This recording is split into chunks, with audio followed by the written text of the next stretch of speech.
Impact segment tonight, what now after Cruz and Sanders won big in Wisconsin? With us, the deputy editor of the Wall Street Journal editorial page, Bret Stephens. Let's take the Trump campaign first. Damaged?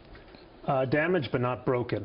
And we've had supposed inflection points in this election before.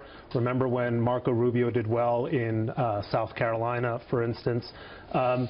He's going to be very strong in New York. It's very clear that even in after two really bad weeks for him, he still manages to get about 35% of the Republican electorate. So you don't see the race tightening in New York? You don't see Kasich and Cruz, getting the doubters to come over?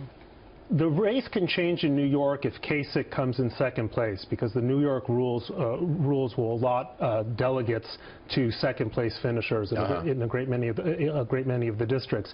But I see Trump coming out very strong in New York. Cruz continues to be weak. Places like Pennsylvania.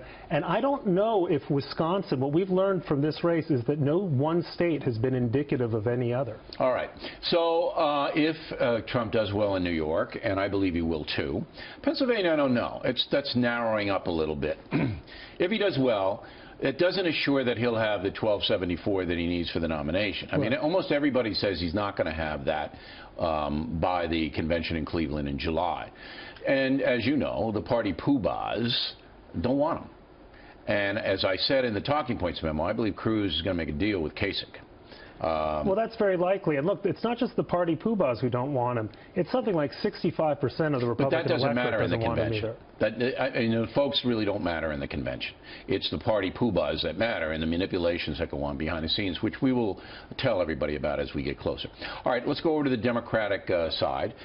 Hillary Clinton also expected to do well in New York.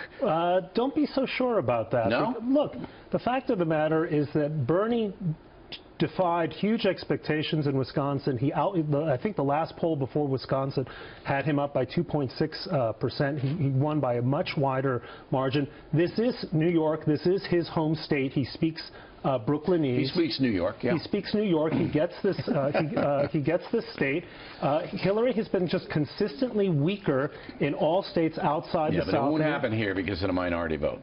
So if you look at the minority precincts, they are very like Trump's white angry guys are loyal to him. Hillary's what is upstate New York, though? African Americans are loyal to her.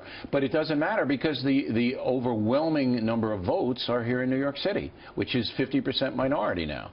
I think Hillary's going to win by 15 here in New York. I'd place a small bet that it's very narrow, or Bernie can pull it out. If Bernie pulls it off, and I don't like speculative questions, but this is an interesting one.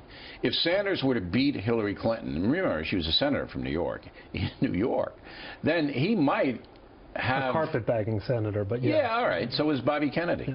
Yeah. He might have a chance to really upset her at the convention, no?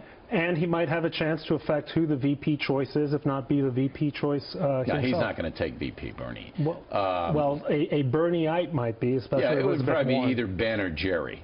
They would be. And it would be good for the country because we'd have ice cream for everyone because Bernie would demand it be given out free.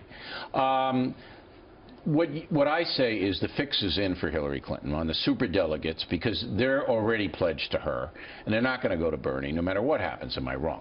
No, because the Democratic Party is the corrupt oligarchy that Bernie Sanders is always speaks out against. Well, right. He thinks it's on Wall Street, but it's actually in the Democratic Party.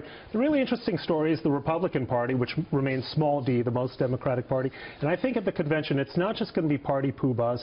Look, the convention is when you turn to the general election, when you realize you have to nominate a candidate who is going to win. And I'm not sure we have one yet, so it's not out of... Well, Kasich makes the argument that the only reason he's staying in is because he can beat Hillary Clinton, and that he's going to stay in because maybe that'll be recognized at the convention. I think that's true, except he has a weak case because he's so far only won... He gets his butt kicked in every state. He's only won a single state. Why do you think that is? I mean, John is really well qualified and did a great job in Ohio. Why do you think he's not getting traction? Well, he got traction late. I think part of it is tactical voting. I think one of the reasons Cruz won by as large a margin as he did in Wisconsin was the sense that he was the candidate who could stop Trump. It wasn't a pro-Cruz vote. It was an anti-Trump vote. Right. All right. Mr. Stephens, as always, thank you. We appreciate it.